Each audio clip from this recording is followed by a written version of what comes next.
आप देख रहे हैं टाइम्स मीडिया नेटवर्क और आपके साथ मैं हूं सोनल शर्मा।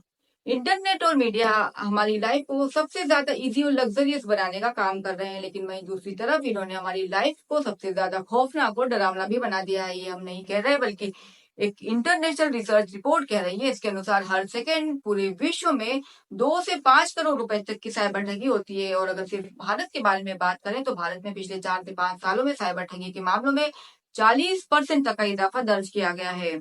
एक समय ऐसा था जब भारत में मनी लॉन्ड्रिंग और हवाला जैसे कुछ शब्द सिर्फ और सिर्फ अंडरवर्ल्ड तक सीमित हुआ करते थे, लेकिन आज ये आम आदमी की पहुंच तक आ गए हैं बिटकॉइन और क्रिप्टो करेंसी के जरिए।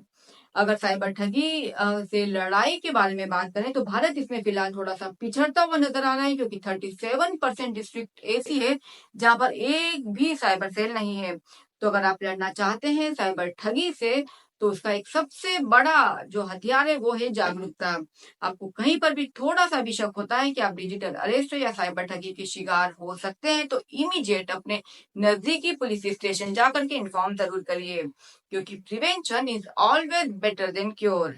जानते हैं अब क्या रहा इस हफ्ते बाजारों का हाल। शुरुआत करेंगे बड़ी खबर के साथ। एसबीआई ने पिछले दिनों एक रिसर्च कंडक्ट करी। इस रिसर्च के अनुसार भारत में रिटेल महंगाई दर पिछले 5 सालों के सबसे निचले लेवल पर आ गई है और पिछले 3 सालों से लगातार गिरती हुई दिखाई दे रही है। इसके पीछे की बड़ी वजह एसबीआई के एक्सपर्ट्स ने बताई, वो ये है कि भारत में आरबीआई अपनी मॉनिटरी पॉलिसी में लगातार रेपो रेट में कमी कर रहा है और आने वाले कुछ समय में रेपो रेट 5.5% तक हो सकता है, जिसके कारण हो सकता है आपको होम लोन और ऑटो लोन सस्ते होते हुए नजर आए। लेकिन फिलहाल कई सारे बैंक्स ने अपनी यहाँ की एफडी पर इंटरेस्ट रेट कम कर दिया है, जिससे फिलहाल आम आदमी काफी मायूस नजर आ रहा है।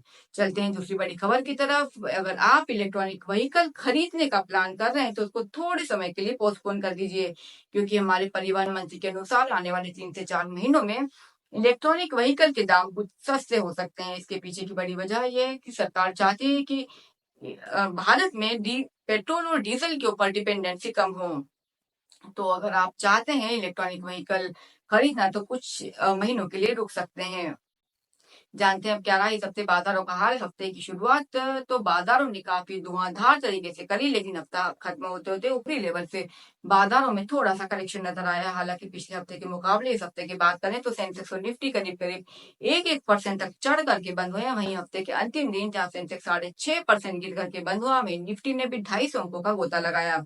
इस हफ्ते का जो सबसे चमकीला सेक्टर था वो रहा इंफॉर्मेशन एंड टेक्नोलॉजी का सेक्टर, और जो सबसे बड़ा स्टार परफॉर्मर था वो रहा एसबीआई लाइफ, जो कि करीब 5% तक चढ़ करके बंद हुआ। इस हफ्ते सबसे ज्यादा फीसदी स्टॉक रहा श्रीराम फाइनेंस, जो कि करीब 8% तक गिर करके बंद हुआ। इसके पीछे की बड़ी वजह थी कि इसके जो रिजल्ट आए, इसके जो क्वार्टरली नंबर्स आए, वो एक्सपेक्टेशन के अनुरूप नहीं रहे।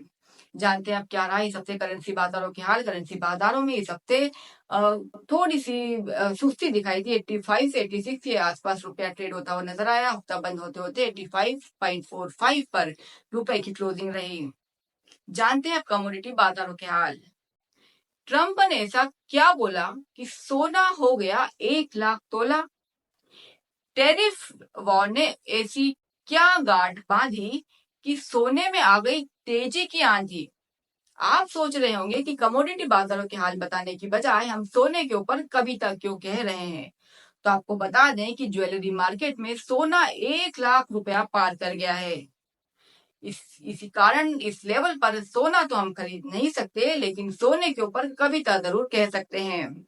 जी हाँ, ज्वेलरी बाजार में सोना 1 लाख रुपए पार कर गया है। वहीं भारत में एमसीएक्स में सोना 99,000 के आसपास ट्रेड होता हुआ नजर आया। इस सोने की बढ़ी हुई तेजी से कई बड़े बड़े फंड मैनेजर्स, बड़े बड़े इन्वेस्टर्स तो काफी खुश होंगे, लेकिन परेशान फिलहाल आम आदमी है। हम सभी जानते हैं कि भारत में ये सीजन शादियों का सीजन है और अक्षय तृतीया बस आने ही वाली है। तो जो भी मजबूर लोग हैं जिनके घरों में शादियां हैं, वो इतने बढ़े हुए रेट पर सोना खरीद रहे हैं, और जो सोना नहीं खरीद पा रहे हैं वो इसके अलग अलग विकल्प फिलहाल तलाशने में लगे हुए हैं।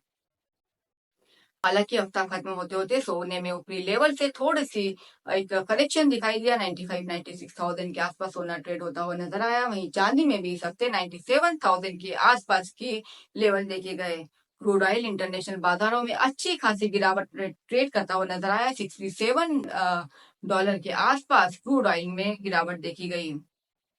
भारत में oil marketing company crude oil की इस गिरावट से काफी मुनाफा कमा रही है। अब देखना ये होगा कि ये पेट्रोल और डीजल के भाव कब तक सस्ते करती है। ये थे इस हफ्ते के बाजारों के हाल। बाकी खबरों के लिए देखते रहिए टाइम्स मीडिया नेटवर्क। नमस्कार।